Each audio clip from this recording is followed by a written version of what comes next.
ओम शांति 16/1/77। संतुष्ट आत्मा ही अनेक आत्माओं का इष्ट बन सकती है।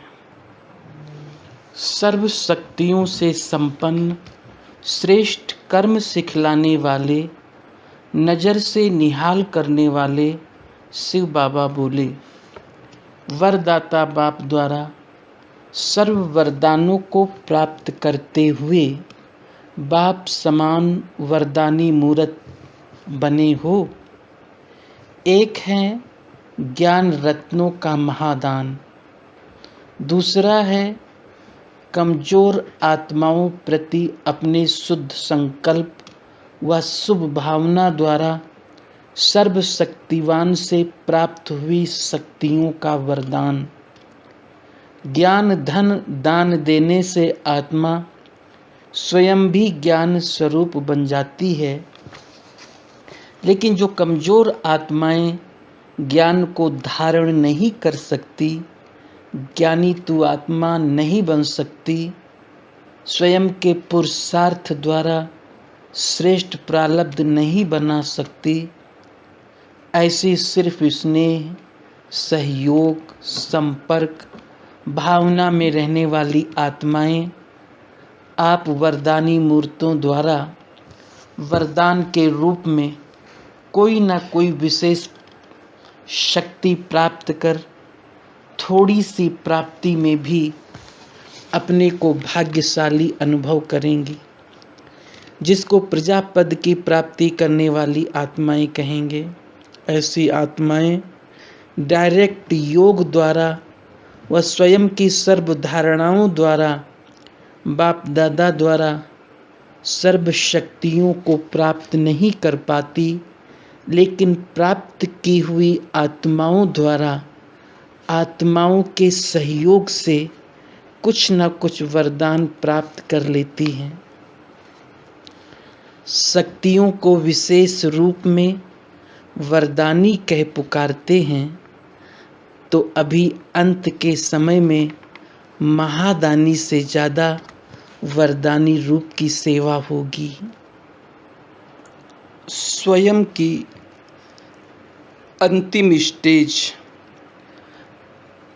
पावरफुल होने के कारण, संपन्न होने के कारण ऐसी प्रजा आत्माएं थोड़े समय में थोड़ी सी प्राप्ति में भी बहुत खुश हो जाती हैं।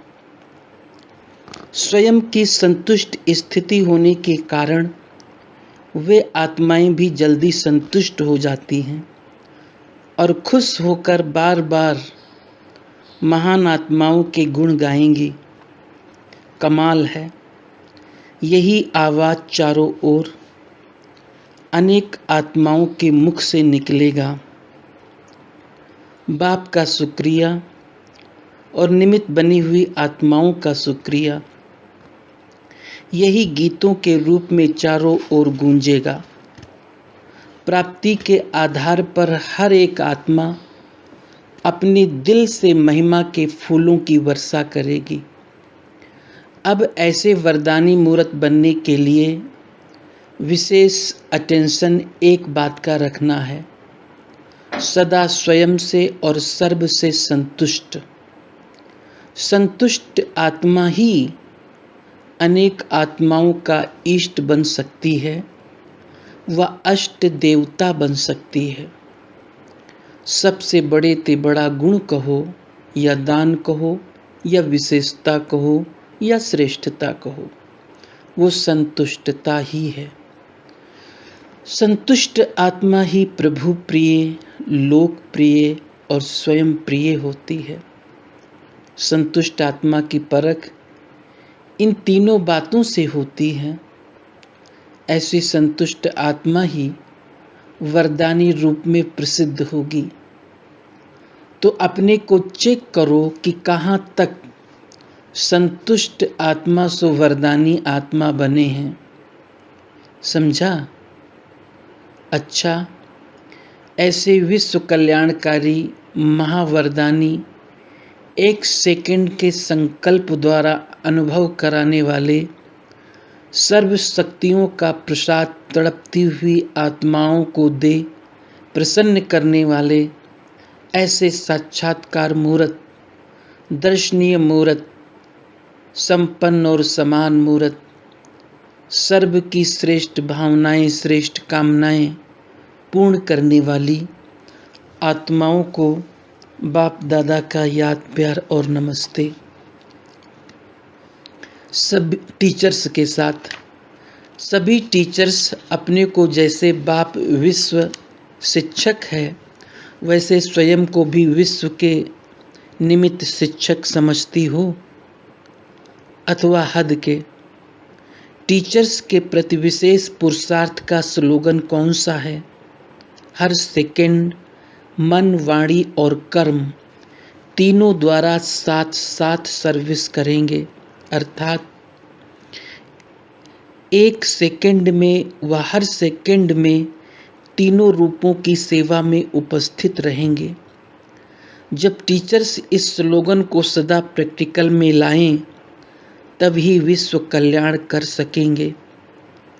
इतने बड़े विश्व का कल्याण करने के लिए एक ही समय पर जब तीनों ही रूपों से सेवा हो, तब ये सेवा का कार्य समाप्त हो सकेगा।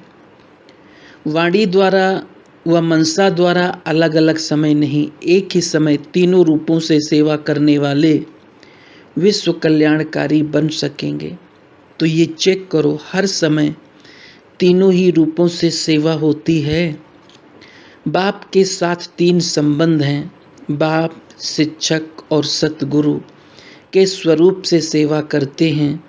तो निमित्त टीचर्स को एक ही समय में तीन रूपों से सेवा करनी है, तो मास्टर त्रिमूर्ति हो जाएंगे।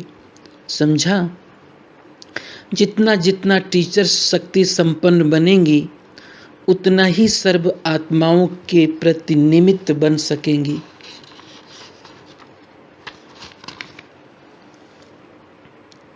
निमित्त बनने वालों के ऊपर बहुत जिम्मेवारी होती है। निमित्त बनने वालों का एक सेकंड में एक का पदम गुना बनना भी है, प्राप्ति का भी चांस है। और फिर अगर निमित्त बने हुए कोई ऐसा कर्म करते जिसको देख और सभी विचलित हों, उसकी पदम गुणा उल्टी प्राप्ति भी होती है। संकल्प से वृत्ति बनेगी और वृत्ति से वातावरण बनेगा। तो ऐसा कोई संकल्प व वृत्ति ना हो जिससे वातावरण अशुद्ध बने। ऐसा कोई बोल ना हो जिसको सुनकर कोई विचलित हो, क्योंकि सबका अटेंशन निमित्त बनी हुई टीचर्स के प्रति रहता है। तो टीचर्स को डबल अटेंशन रखना पड़े। ऐसे सभी ऐसे डबल अटेंशन रखते हुए चल रहे हो ना। पहले सोचो फिर करो, पहले करो फिर सोचो, नहीं तो टाइम एनर्जी वेस्ट चली जाती है। टीचर्स को तो विशेष खुशी होनी चाहिए, क्योंकि टीचर्स को लिफ्ट है एक बाप और सेवा में रहने की, और कोई वातावरण नहीं है। तो इस लिफ्ट का लाभ उठाना चाहिए ना। तो सदा हर्षित हो ना। सदा हर्षित कौन रहता है? जो कहाँ भी आकर्षित ना हो। अगर किसी भी तरफ, चाहे प्रकृति, चाहे आत्माओं के गुणों की तरफ आकर्षित होते हो, तो हर्षित नहीं रह सकेंगे। सर्व आकर्षण से परे सिवाय एक बाप के ऐसी आत्मा ही सदा हर्षित रह सकती है। ओम शांति।